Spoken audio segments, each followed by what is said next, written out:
in this subject and in this book.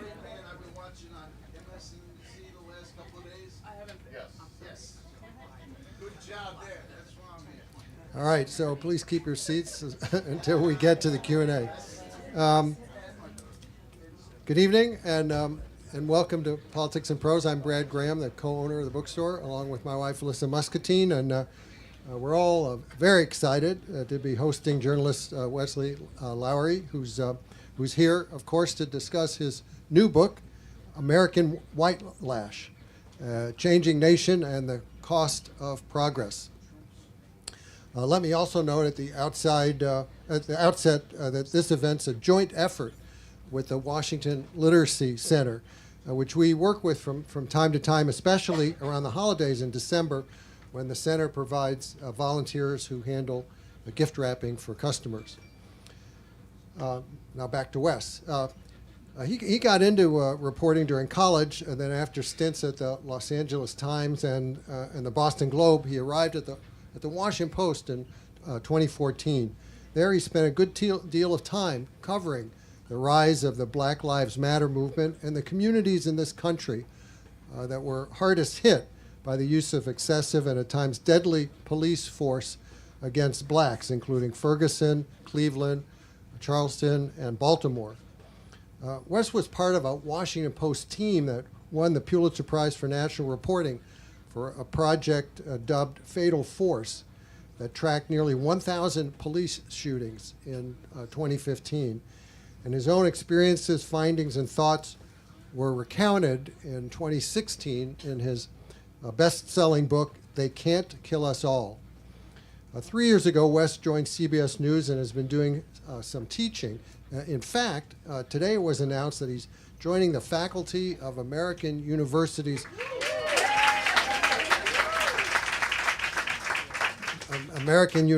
School of Communications as an associate professor of investigative journalism. But evidently you all know that already. He'll also serve as executive editor of the Investigative Reporting Workshop, which is an independent newsroom based at AU. In American Whitelash, Wes explores the historic roots of surges in white supremacist violence this country has experienced. His central premise is that each step that's occurred in America toward a more racially just society has sparked a backlash. And one rather recent case in point is Barack Obama's election as president, which helped incite the xenophobia and racial animus of the Trump years. Wes's book, as he states at the outset, isn't meant to be a comprehensive history of white resentment in America. It's meant, he says, to put human faces on the relentless cycle of racial violence in this country. It focuses on 6 particular cases of white racial violence, 4 that happened during Obama's presidency and 2 during Trump's. This is a very unsettling but very important book by a journalist who's one of the most experienced in covering issues of race and justice in America today. In conversation with Wes will be Abby Phillip, herself a rising star at CNN, where she's the senior political correspondent and anchor of Inside Politics Sunday. Abby joined CNN 6 years ago after working at the Washington Post, ABC News, and Politico.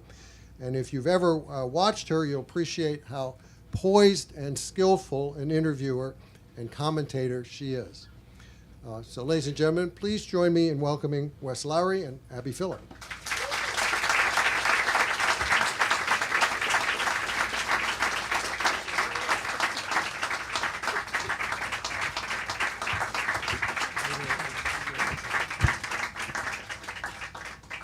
Hello, everyone. It's good to be back at Politics and Prose, as always.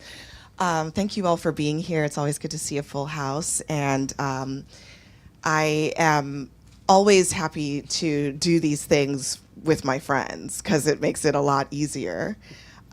So first of all, Wes, congratulations on the book launch. Congratulations on the new job. Thank you. We will ask you a little bit about that later.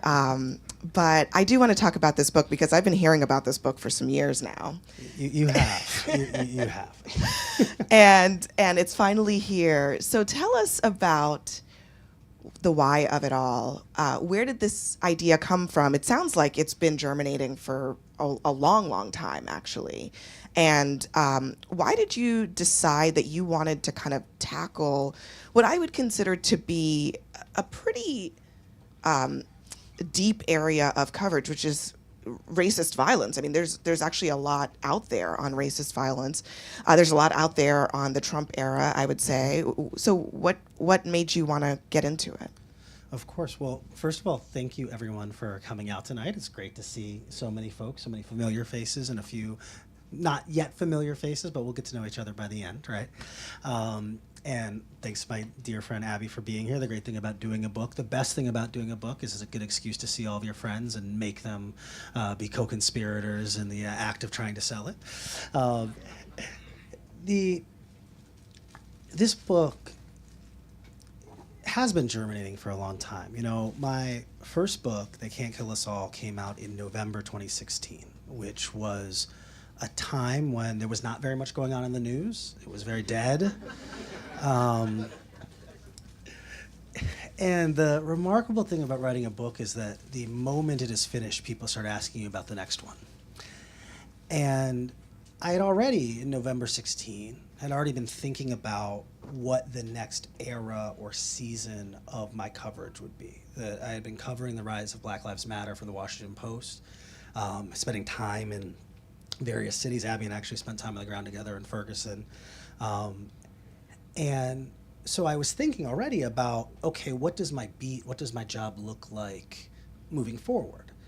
And I imagined all types of things. Well, how will the first woman president handle this civil rights movement compared to the first black president? What will it look like? Will they gain power? Will they lose power? Will they, what happens? And obviously, some of the story ideas I thought through ended up getting scratched off the list. But as I was sitting, in some ways it was useful at a time when I think many of us were thinking about how do we think through what's going to come in the next 4 years. It was useful for me to already be at a juncture where I was thinking about and considering, what do I write about and how should I be writing? That I had at that point spent several years writing about state violence against Black Americans and the threat posed to Black Americans due to police and government. And now, as we entered the Trump era, we were seeing a different set of headlines. We were seeing headlines about a Muslim woman attacked on a train in Portland, or about neo-Nazi groups giving Hail Hitler salutes outside of the inauguration, about a homicidal rally in Charlottesville, mass shootings in a synagogue in Pittsburgh, or outside of a Walmart targeting Hispanic shoppers in El Paso. That, as someone who wrote about issues of race and violence, it seemed very clear what the story of this next season was going to be. And so as I thought about, as a journalist, if I was going to write another book, and I was going to write a book during the Trump era, what is the artifact I would want to leave behind from that era? How would I have wanted to have used my efforts or skill or opportunity, whatever it was? And it seemed clear to me that it would make sense to use that trying to tell the stories of people who were victimized by what seemed at the time and has since bared out to be an obvious uptick in this type of violence, encouraged by the coarsening of our politics and the dehumanizing language of our mainstream politics. And as I began thinking about that, you pull the string further, well, you can't really write about the Trump years without contextualizing them in terms of what they are a response to, which are the Obama years, and to the changing demographics of our country. And then wanting to place that idea, that moment, in a historical context, this idea that so much of our history is the story of a tug of war between two diametrically opposed forces, white supremacist forces and anti-racist forces, and that rather than it being era after era or an arc that goes in one direction, it's a tug of war, and that when one side takes a few steps backward, the other side starts pulling just as hard, right? And I think that so many of us expected this moment following the election of a black president where everything must be snowball must be rolling downhill, and now it's only going to be good things, right? And I think that showed it was some wishful thinking and some naivete to our history, because in moments when we see advancement towards multiracial democracy, we always see a backlash from those who are the beneficiaries from not multiracial democracy. Well, you described it as a tug of war. I think others, like Barack Obama, would describe it as a pendulum, going from one side to the other. You also write in your acknowledgments, which I enjoy reading in general because you get some hints about how the book came to be. But you also write that, speaking of anti-racist, Ibram Kendi was the one who actually encouraged you to start with the Obama years. Would you mind sharing what he said to you? Yeah, well, I remember talking to him. I mean, this was years ago. This is before you guys knew who he was. He wasn't famous yet. That was a humble brag.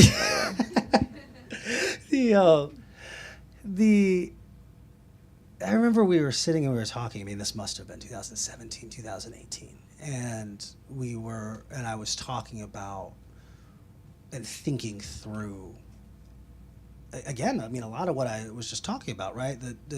What is my job as a journalist who covers these issues in this moment? And he was like, well, you think about another book, or you thinking about, and I started laying out. I said, well, we've already seen all these incidents, but part of me is still trying to figure out, do I try to cover them all in real time? Do I pick one and go move to Pittsburgh or what do I? And he said, well, it probably would make sense to start by contextualizing the Obama years, right? That so much that it's so fitting in so many ways that the black president would be replaced by an openly nativist president, right? Of course, that's how it. And sometimes it just takes someone to say that to go, yeah, I guess that does make sense. You're right. Of course, I would add that context in. And so it really was. I actually have to text him. I don't even know if he remembers that conversation. I probably should have told him that before I put it in the acknowledgments. He read the book, so but it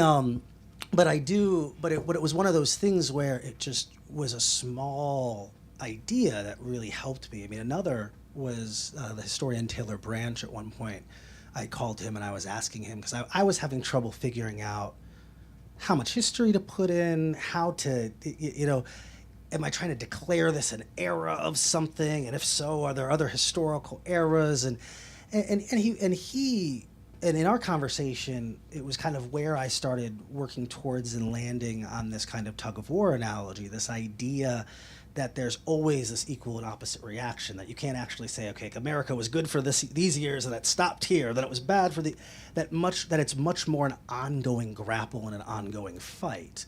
And I think that really helped me in terms of sorting out how I would walk through some of that history. So actually, that raises a question that I had as I was reading the book, which is, when you put the Obama era and the Trump era together, and you look at the story that emerges of, let's call it, racist white supremacist violence, how do you characterize it in the overall history of this country, which is really characterized by that kind of violence? I mean, is it more? Is it less? Is it impossible to know? Well, I think that it's certainly less in quantity, in that we haven't seen state governments overthrown the way we did in following Reconstruction, right?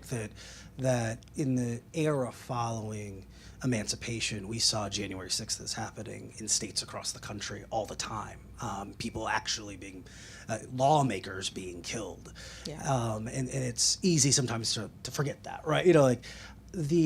But what is also, and there also isn't the same level of impunity the way there once was, right? But what I do think about this era is, I think a few things are true. The first is that there are tools available to people that were not ever available before, that being the internet, social media, the ability to find and radicalize in different ways, that our communities look different, and that's true of communities we think are good and communities that we think are bad, right? You can find each other and rally around each other without ever knowing each other, which is very different than most of these points in history. What we are seeing is what we also see is we are in this era where the most extreme and explicitly violent members of such a movement are not necessarily socially acceptable, right? There have been times in our history where it is okay to have just attended the cross burning last week, and that's we obviously not. The KKK was a social club, basically. Well, that's where I was going to go, right? But and we're not there, right? But what we are at a moment that is not dissimilar from the 1920s, where we saw the social club of the KKK, the one that rises after a birth of a nation and following Woodrow Wilson's presidency, where you do see these openly nativist, openly prejudiced elected officials taking state houses, being members of Congress, passing immigration acts, and so we are in a moment where we have seen, since the election of Obama, a significant sweep of elected officials who are objectively conspiracy theorists and whose political rhetoric is objectively bigoted. And that is, it's politically touchy to say that this is very analogous to the Klan of the 20s, but with any historical hindsight, we will see this moment in a very similar way. Yeah, I mean, it is interesting how you sort of outline that kind of, it is a resurgence in some ways of some elements of this, but masked still, very much so. I want to ask you about one anecdote. I think it's the lead anecdote in the book, and if for those of you who haven't read it yet, it's a spoiler alert, but this is the story of Marcelo Lucero. And but the reason, and I'm sure this is why it's the lead anecdote, the reason this story is so searing is because the perpetrator of this racist violence is, the child of a sports booster in a kind of American dream town on Long Island, and they're a great family. They are, paragons of society, and their son has white supremacist tattoos and kills someone. And I mean, if that doesn't really encapsulate the problem of white supremacist violence in its modern iteration, I don't know what does. I think people have a really hard time recognizing that this, A, is happening, B, it's happening everywhere, and it might even be happening with people that you know. Mm-hmm. Well, and I think that part of what I really wanted to get at in this context and in this book, right, and so Marcelo Lucero was killed a few days after Barack Obama was elected. And I chose him and his death as one of the lead cases in part because you couldn't attribute it directly to Barack Obama's election, that the animus that had been building. This wasn't that in 3 days suddenly they decided, hey, we got to go out and kill a brown person, right? That this had been going on, that this group of teenagers had gone out multiple times to attack and assault immigrants. But this was a place in a county where they had a county executive who was an extremely Trumpian figure, that he had been a Democrat who made a hard pivot on issues of immigration as there was demographic change in their county. There were concerns about would property values go down, were the schools getting worse, was this bringing crime and disease? There was all this anxiety, the same anxiety that we see play out across the country in the years to come. And the rhetoric politically had gotten so dehumanizing and so toxic that the high school boys were going out on their weekends, quote unquote, beaner hopping. Right? That this entire community had decided that the scapegoats for all of their problems were undocumented immigrants. And this leads to an innocent man being killed in the streets. I think that sometimes we have this conversation about our now former president who's running again, as well as other members of his movement and party. And it's the sense of, well, the things he says, we don't like them. They're impolite, or they're untoward, or they're non-traditional. Well, no, it's dangerous to hold rallies where you constantly dehumanize groups of people, right? Because when you dehumanize people stop treating them as humans. And we see this And we've seen this time and time and time again across our history, whether it's the language that was used to describe Black Americans or Indigenous Americans, different immigrant groups who arrived, the Irish and the Italians, the Chinese and Japanese. We're seeing it now. And when people who have the largest platforms in the country and in the world routinely dehumanize in these ways, it necessarily creates violence.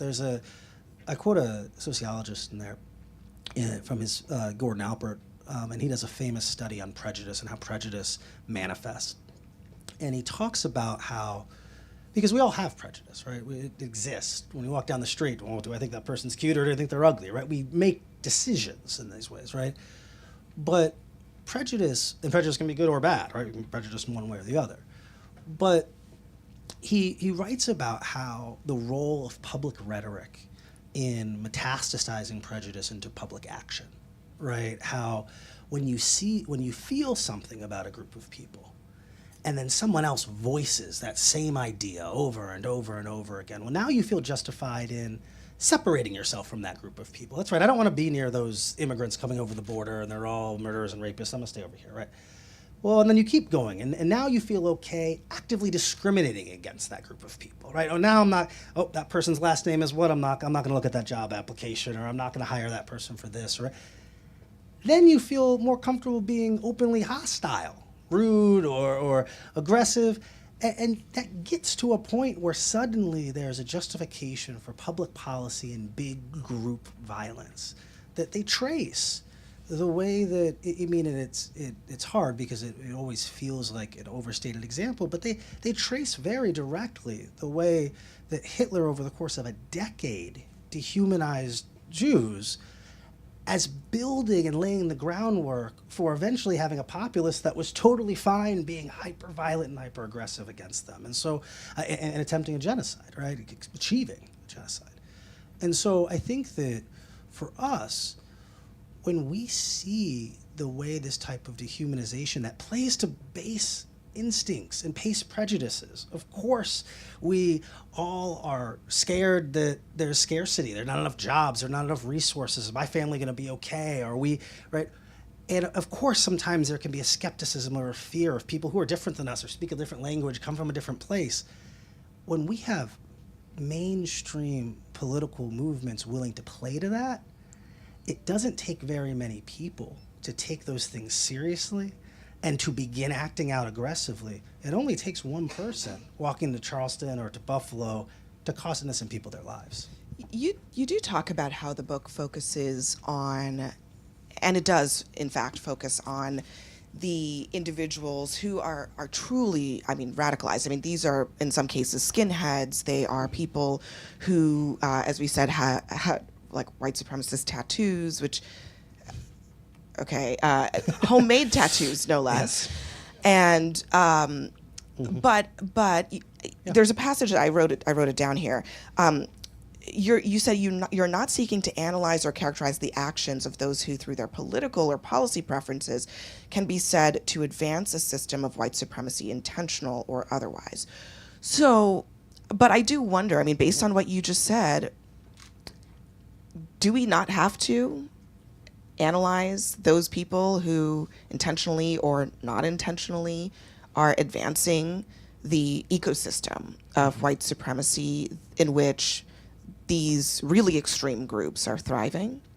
I think we definitely do. And I think there's a growing body of research here. This book, I think, sits in concert with some other projects that I think have been really smart in recent years. Carol Anderson's White Rage, for example, and a few others, where we've had a lot of, in part, I think, because of the way that some of our conversation has been so systems and structures oriented and focused for the last several years or the last era, that we've thought and talked a lot about how white supremacy embeds itself in our systems, whether that be in mass incarceration or the education system or in the immigration system. And the body of work on actual avowed white supremacists, the people who want to race war, the people who are excited and happy when our politics veers into these dark places. It felt to me like a lot of the work there was much more academic and a little less popular. right? That in part, and you kind of understand that, right? And who wants to sit and read a book about like skinheads and Nazis and Klansmen? And, right? Like it's not fun, and it can feel hard because it raises this question of, well, what do you do about it, right? Systems and structures where it's like, okay, well, if I understand how mass incarceration works, I can vote differently, or I can do this, or I can, but I think that for me, what I was seeing kind of time and time again was that we would have these incidents, whether it be Tree of Life in Pittsburgh or Buffalo, and we would go, this is horrible, and we can't believe people believe this, and we would do the vigils, and we'd do this, and then everyone would kind of move on, right? It was, well, what are we supposed to do about it? How do we stop? And I actually think that getting to to those types of answers required a more sweeping kind of analysis of who all these people were, right? How do we take this issue seriously? And I think that's kind of how I was trying to think about it. Really briefly, I think you can trace two distinct movements that happen, right? That we know that in the years since Barack Obama's election, white Americans they've shown this in the polling, have become increasingly racially anxious. By the end of the Obama years, 55% of white Americans believe they are racially discriminated against in America, right? The average white American believes basically they are an oppressed minority group, right? That's a massive change in the ideology of our country, right? As that is happening, and as you see the rise of a nativist movement, right, you have this other movement that has been sitting here waiting for these folks to get upset, that has been saying they've been saying, this is what we've been talking about. They write in their manifestos that their whole idea is they want to wait until enough white people get frustrated enough to finally buy their propaganda. And so what we've seen in this moment is we've seen an anxious, worked up, frustrated, scared white majority that feels as if the country is changing in ways that can't be stopped and that they will be the losers of history. You have a political movement that wants to play to those people, so is talking it up and ramping up the rhetoric. And you have a movement of people who really want a race war and to create a white ethno-state, who want to go backwards, who want to end multiracial democracy. And they have the biggest smiles on their faces they could. Because what our mainstream politics is doing is driving disaffected people into the arms of one of the most toxic, dangerous movements in the history of our country.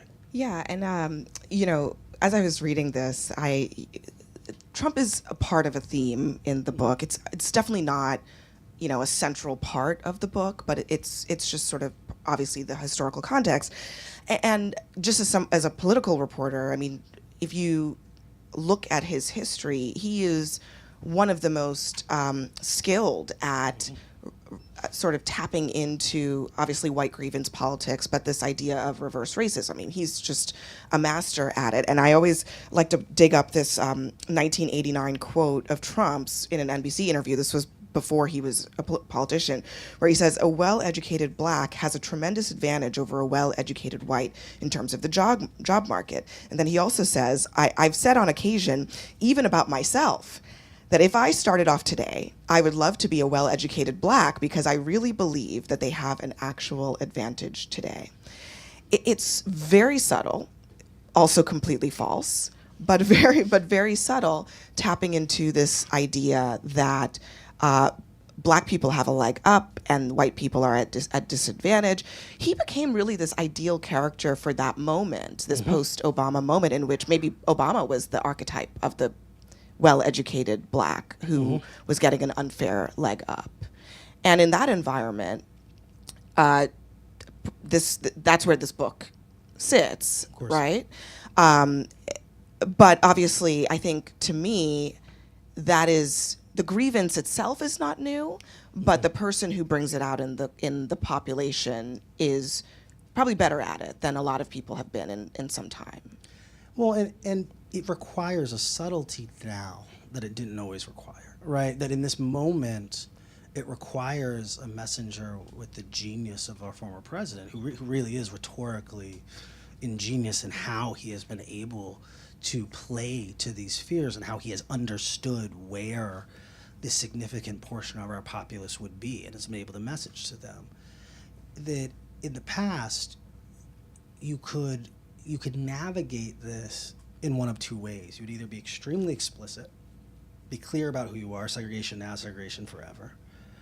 Or you could much more kind of dog whistle. And I think that what Trump did was I think he did, and part of it was because I think of his expertise over the years in media and in messaging and understanding exactly kind of where the lines are and what gets coverage and what doesn't, was he was able to do a little bit of both and not a lot of either, in that people talk about his dog whistles very often, but he actually very rarely dog whistles. He very often just says the thing, right? Like there's not a, but he does it in a way that is calibrated to drive people who are themselves uncomfortable with declaring something bigoted or prejudiced, who feels if they don't have expertise in it, it gives them just enough, well, is it okay to call this, right? Am I allowed to say it's racist when you tell 4 congresswomen of color to go back to where they came from?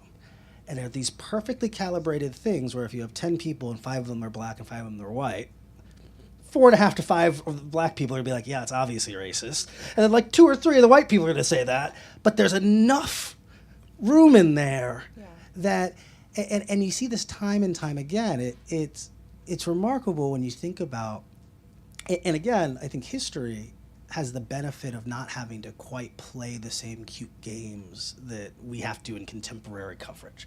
No one is saying, well, was there ever a survey of every person at that Nazi march to find out if they really believed the entire platform? No, we say 500 Nazis marched down the street behind Hitler, right?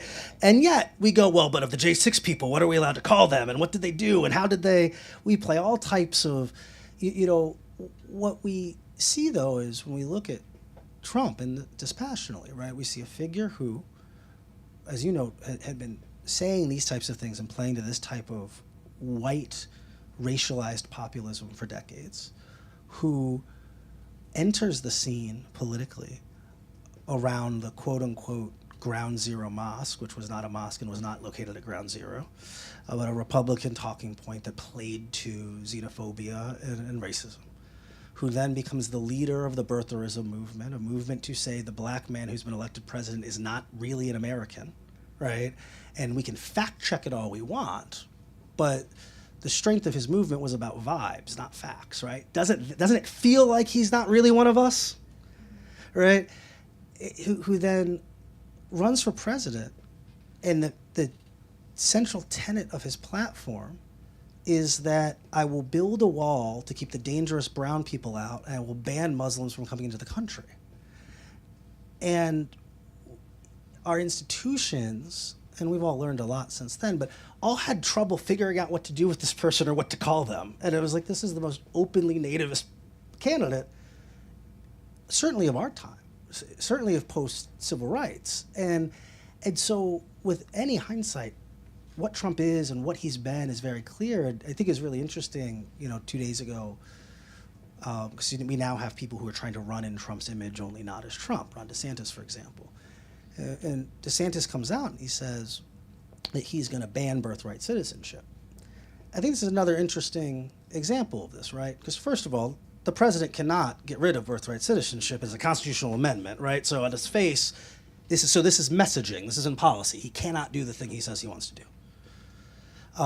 Second, for historical purposes, right, that amendment to the Constitution was a corrective to Dred Scott. So he's vowed to undo the action that made up for the Supreme Court saying black people aren't people, which is quite a thing to promise running for president in 2023. But third, let's think about the message that sends. Why would you want to, if you were running to try to be elected president, send a message that you were going to get rid of birthright citizenship? Much like birtherism and build the wall, we can fact check all we want. Well, Trump actually only put 17 bricks in the wall. It's not about any of that.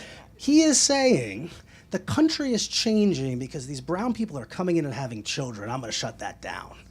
And I think that we've have a very hard time, all of us, have a really hard time grappling with how to describe that, how to communicate that, and then also what to do with it, because it's an extremely attractive political message to a lot of Americans. Yeah, and as you noted, I mean, Trump tried it with the birthright citizenship thing, and he figured out very quickly it couldn't be done. So the idea that DeSantis is unearthing that again is very interesting, and I'm sure the Trump campaign is very happy to see that. Certainly. One thing that you point out in the book is about this climate in the 90s, the kind of Timothy McVeighs, the Ruby Ridges, all of these kind of big markers of white supremacist violence. And there is a sense in the book that this era of it is probably as closer to that era than a lot of things that we've seen. Yeah. So two things I would love for you to address. One is the idea that there's a connective tissue between all of these things, Timothy McVeigh and all of these other incidents that happened around the same time, that actually today Donald Trump is explicitly tapping into. And so there's that. And then the other thing is I wonder about our government. Are they paying attention? Are we as a country prepared to address this kind of violent ideology the way that it seemed like, at least for some time in the 90s, the FBI was really focused on it, and they were really kind of, they really wanted to get their arms around it. Do you think that that's happening in any significant measure right now?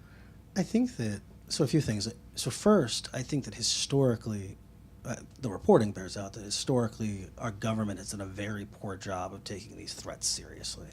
And that this has been a pendulum where they will neglect this for a long time, and then something really bad will happen, and now they'll take it really seriously, right? But what we see is that most of the white supremacist horrors of our, certainly post-emancipation, in a world where these are things you're not allowed to do theoretically, most of these things, and many of these things, have been planned or happened in public, right? And so, on the one hand, it's remarkable to watch something like January 6th, the coup planned in public, and it's remarkable to think, well, I can watch all this on my phone happening and playing out. They're saying all these things. Why is no one stepping in to resolve them? On the other hand, that fits in with a lot of what has happened historically. As you know, there was a moment in the 90s, right? One thing we've seen, and I quote, there's a historian named David Chalmers, and he wrote what is probably the definitive history of the Ku Klux Klan. And he's writing, I think in the 70s or 80s, he writes about how, for the vast majority of its history, the Ku Klux Klan was a dispositionally conservative organization. It was an organization that wanted to keep America the way it was, a white supremacist nation. That post-civil rights, the ideology and the tactics of white supremacists fundamentally changed. They're now revolutionary organizations. They believe they have lost the country. They're no longer trying to conserve. They're trying to overthrow and start it over. And so what we see in the years that follow that, in the 70s and the 80s into the 90s, is the grouping of strange bedfellows who otherwise historically wouldn't have spent much time together, right? That Klansmen and neo-Nazis generally historically weren't friends, because many Klansmen were former United States military members who went to fight Nazis. They never would have worn a swastika, or they would have, they certainly had some shared racist conspiracy theories, but truly, historically, many white supremacists in America never would have been caught dead hanging out with a neo-Nazi, right?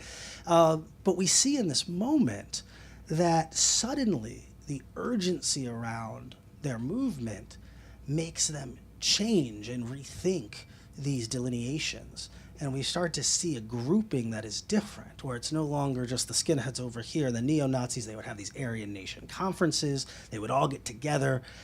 Some of them were hyper-religious, some of them were hyper-military, some of these are militia groups. In the 90s, we start seeing in the late 80s and early 90s, we start seeing big acts of violence that are being carried out by these groups, and the federal government does begin cracking down.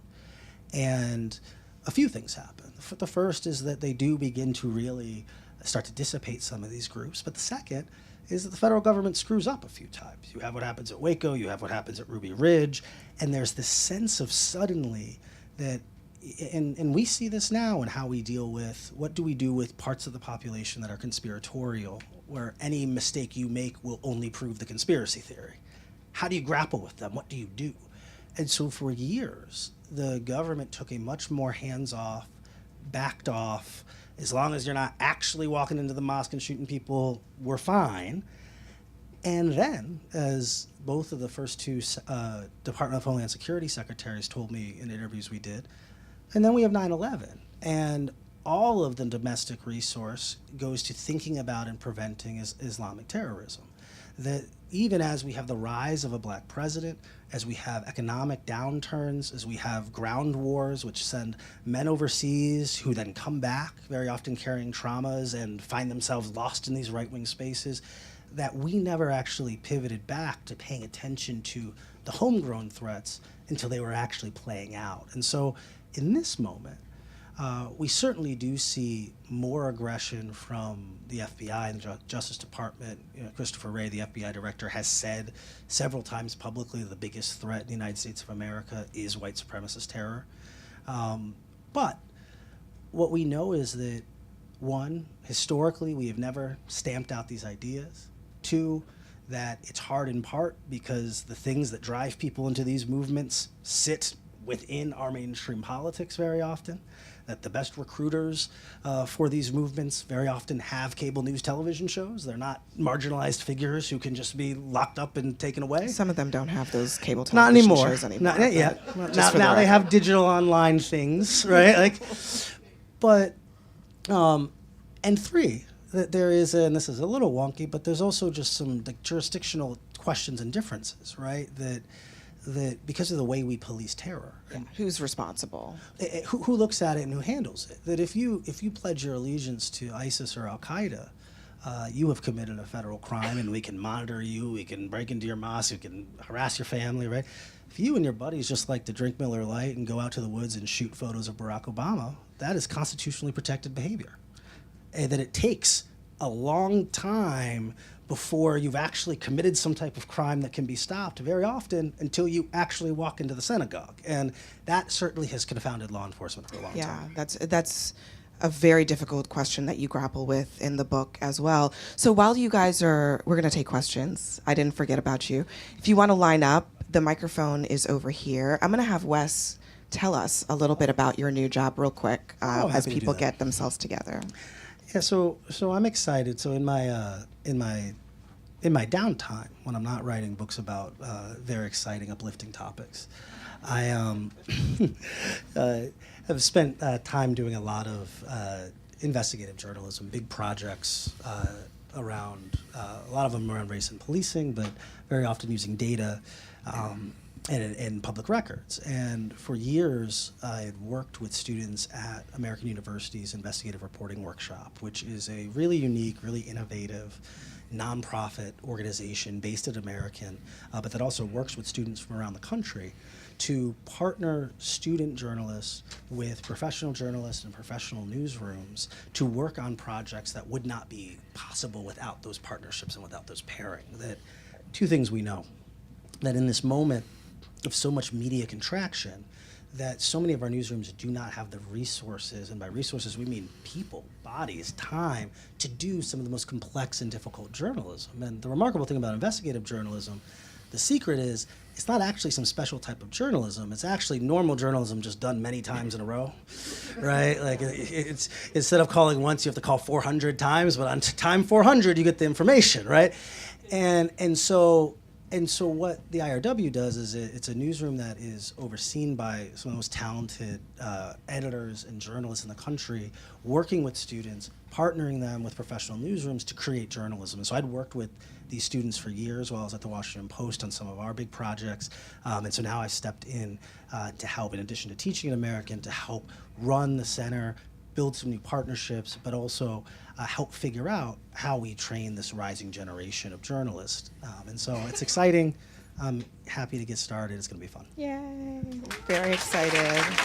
This is a big job, and I know that if you're here, you are a fan and a supporter of Wes's. So I hope you'll consider finding him when he starts and supporting that effort too.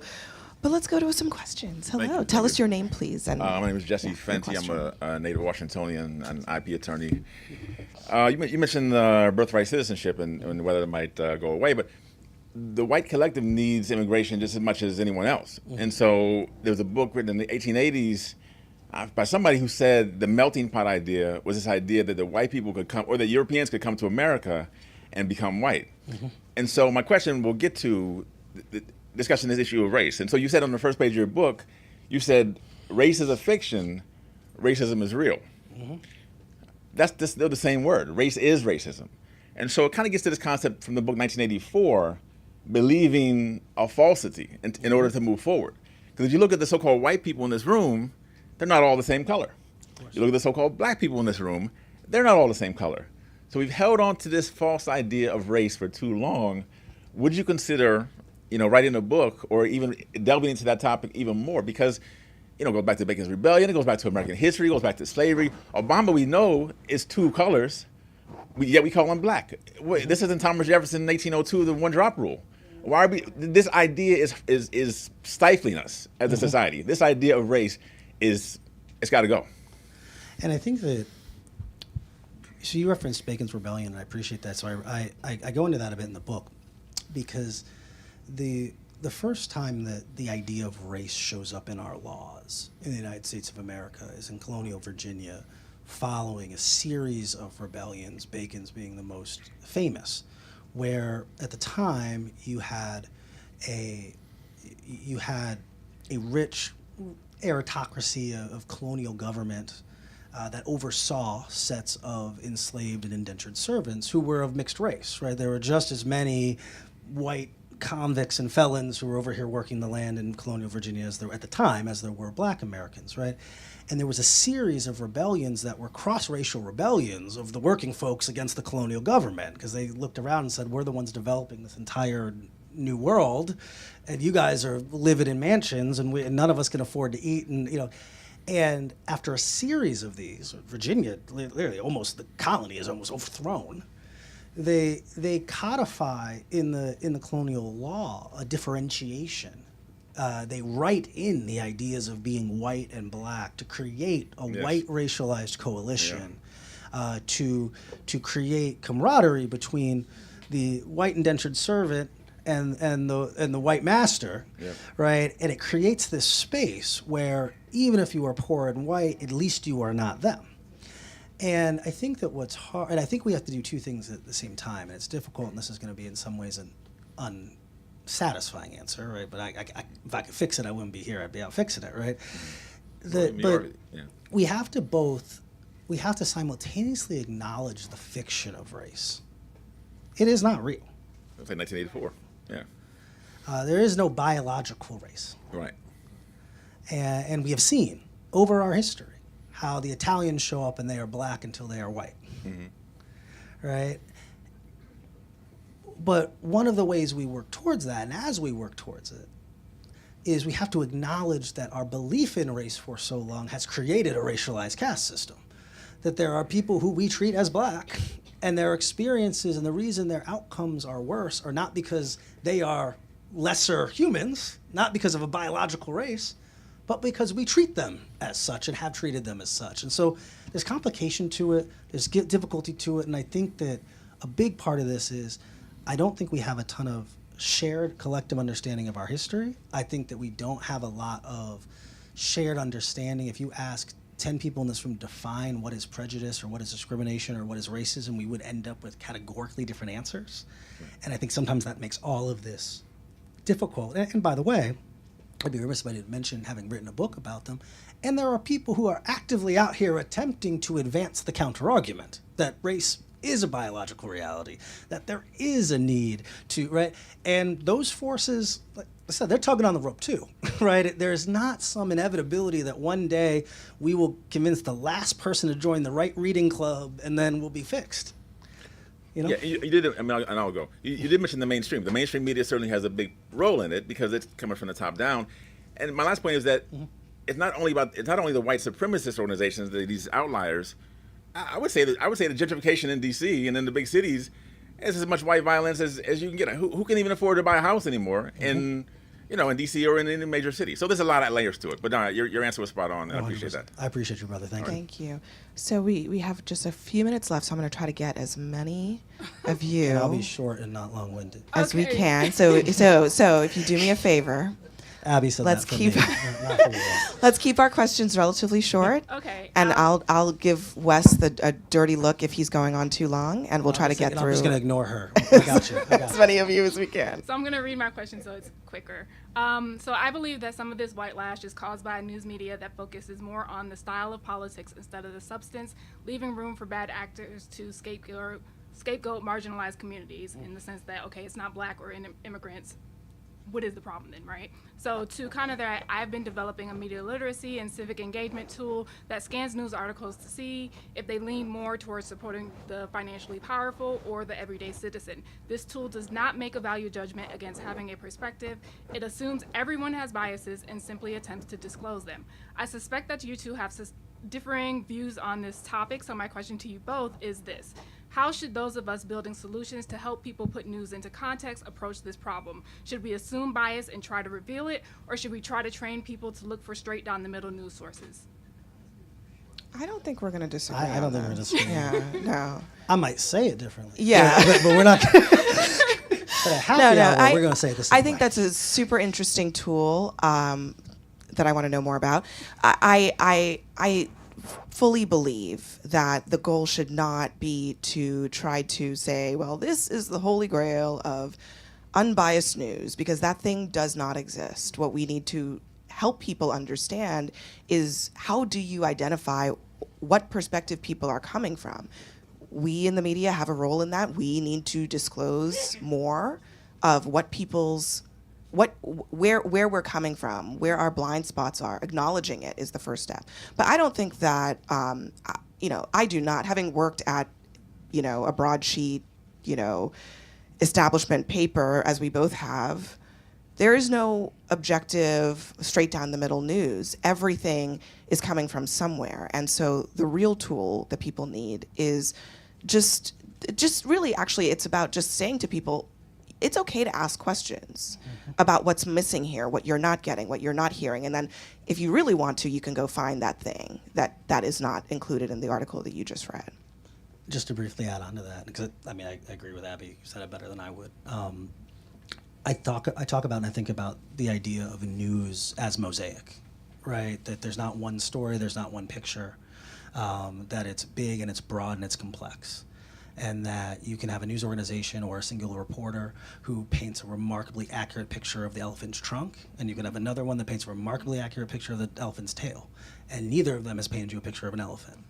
And I think that, and so what I think we need in our democracy, in our news media information ecosystem, is a healthy set of mosaic painters where everyone is filling in their part of the story. No one is asserting that theirs is the only one.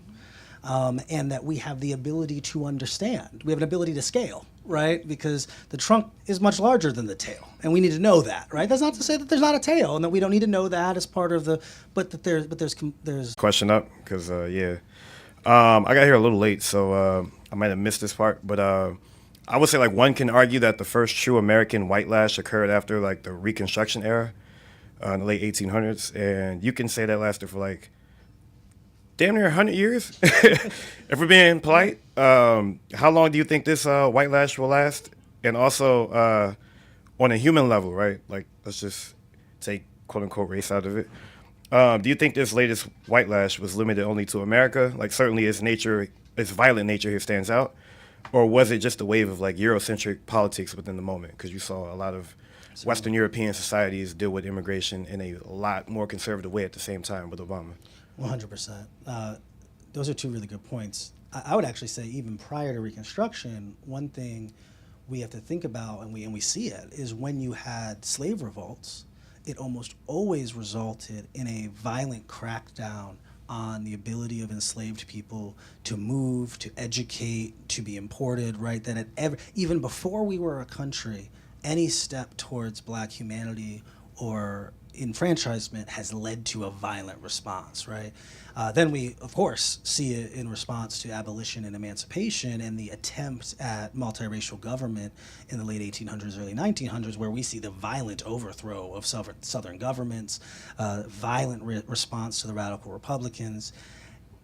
I actually think that this moment, while we are in the era that is Obama-Trump, I actually think once we zoom out even further, I think we're probably in a moment that is a post-civil rights backlash, right? That I write in the book that I think that sometimes we make the mistake of thinking of Obama as the start of something, and what if he's the continuation of something that's been going on, right?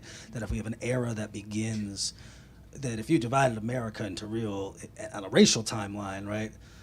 When we become a multiracial democracy is a major beginning of a chapter, right? And that the eventual election of a black president would be a subchapter of that. And that what we are seeing has now been the growth and expansion of party and a movement trying to undermine that. And so I don't know, what I imagine is that we're likely in a phase like this until something very radical happens in one direction or the other, either a sweep of progressive reforms that really fundamentally change the way we govern, or when we have a real pivot point. I do think, and I think you raised a really important context, right? I was in London 2 weeks ago. I'm heading to Brazil later this week. We've both places that have seen conservative reactionary movements driven around demographic change and immigration, that we are living in a globalized world that some of our dear friends kind of naively once thought was the end of history, right? That we were all going to become these global citizens and everyone was going to get along, and it was going to be in all these countries were just going to be real cool with different types of people showing up and living there. And I guess that history might have suggested that isn't what was going to happen, but here we are. And I do think that we, and I don't know that we've sorted out what that looks like and what that means. What happens when you have people who see themselves as native born, right? These Americans, these white Americans, none of whom are native born, right? None of whom are indigenous to this land, but who see themselves and believe themselves to be functionally indigenously American. What happens when the face of that changes, right? And that's where we get into conversations about birthright citizenship. And one of our unanswered questions is, and it's the question of our democracy, is who gets to be an American? Who belongs here? And I think we're seeing other countries. Who gets to be a Brazilian? Who gets to be French? Who gets to be British, right? We see that playing out across the country, across the world. And amidst we're in a historic refugee crisis. There are more refugees in the country or in the world currently than ever before in history. We've seen massive disruption. Climate change is only going to worsen that. These pivot points are going to continue. All right, so we've got time for one more question. Oh, good evening. Thank you for your time. My name is Anna. It's an honor to have you all here. Thank you. So can you elaborate on some of the critiques you have on how the media covers both the historical context and the current moment of white supremacy? Mm-hmm. Thank you. Sure. I think that, first of all, I think it's important to note that I think it's hard, right? I'm a lot of things, but first and foremost, I'm like a practitioner of journalism. Like I am the media, right? And I show up every day to try to do the best I can, and I screw it up a lot of times too, right? I think that, and so I'm certainly, I understand the complexities and difficulties of these issues. I think that a few things are true. I think that there are times where we fail to properly contextualize. I think there are times when we fall into very easy and in some ways almost pre-scripted narratives, right? So something bad happens, we question what could happen, we reveal the person's a secret white supremacist, and then we pivot to but the black people forgive because they're so strong, and then we move on, right? There was actually a remarkable piece in the New York Times around the anniversary of Buffalo by Jasmine Hughes, who's one of the best feature writers in the country, about one of the family members of the people killed in Buffalo, and about all the different ways when she's upset she imagines killing the person who shot up the grocery store, right? That it created space for this black woman to not be the graceful, but they all forgive us and it's okay. No. Actually, if you keep shooting up grocery stores, black people can get really mad. And I think that complexity is important, right? The refusal to fall into these basics. But what I also think is, I think we have to be I think we need more structural and societal clarity, because the media is just a reflection of all of us, right?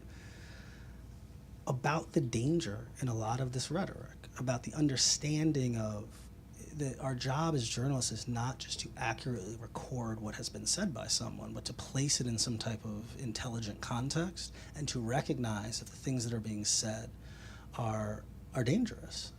I think that on issues of race, I think we have a lot of blind spots, in part because not enough of the people who are making the decisions have experience or expertise in those areas, right? I think that on issues of politics, I think very often we're very compromised because of our desire to project a balance or our desire to continue to maintain an access to some sorts of people, get them to come on our air or to participate in our town halls or whatever it is, right? And so I just think that we have to, but I think, and I'll close with this, after Antoine's question, I was noting that our multiracial democracy is young. This country wasn't designed to be a multiracial democracy. We decided to be that in 1969. Prior to that, we were an explicitly white supremacist state, and after that, we were a nation of explicit racial apartheid. My grandmother has lived as many years, that's maybe not true. My grandmother lived a significant portion of her lifetime in a country where she was not full citizen, right? This is not distant past. And so we have to think about as institutions, right? Because all of our institutions are reflections of our society and of our country. Our institutions also weren't set up to serve multiracial democracy, right? We were built and we were structured before it existed. And I think that requires of us to ask ourselves questions about our status quo, about our conventions, about just how things have always been done. And it forces us to ask this question of, is what we're doing serving multiracial democracy? We have this debate all the time about speech and our fetishization of it. And look, I'm a pretty big free speech guy.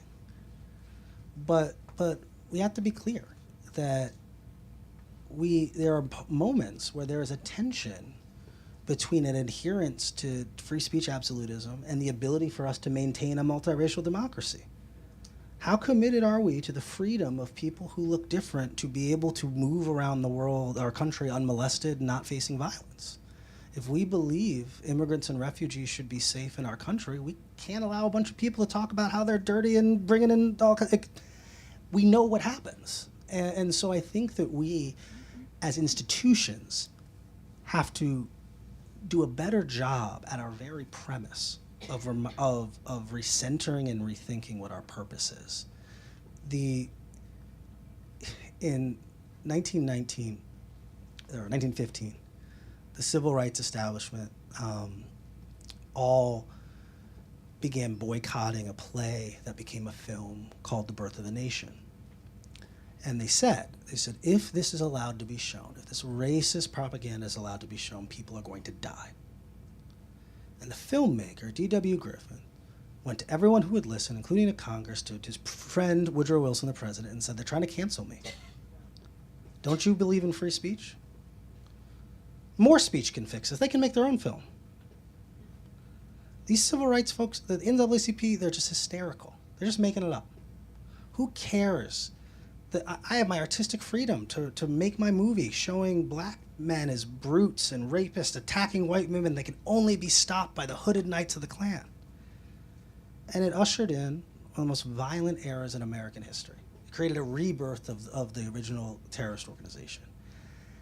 I think that those of us, our institutions, are not gatekeepers, because that era is kind of gone, but we do facilitate the public discourse in the public square.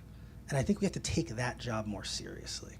And that doesn't mean making every decision I would make, right? But I do think it means being thoughtful and thinking. And so with that, thank you all for being here tonight. Thank you, guys. Before we exit the stage, first of all, thank you all for coming. I just want to say one thing about my friend Wes here. which is that as practitioners in the media go, I think he really is a paragon of what I think we need to be more of, which is someone who is steeped in history, who understands context, who knows that there is nothing new under the sun, and that we've actually all been here before to some degree or another. And what he brings to his work, not just in the book, but in the work that he does on a day-to-day basis, is that deeper context that I think makes it better and that we need more of. And I wish that more of my colleagues did what you do, which is spend a lot of time understanding where we came from to understand what we're doing right now.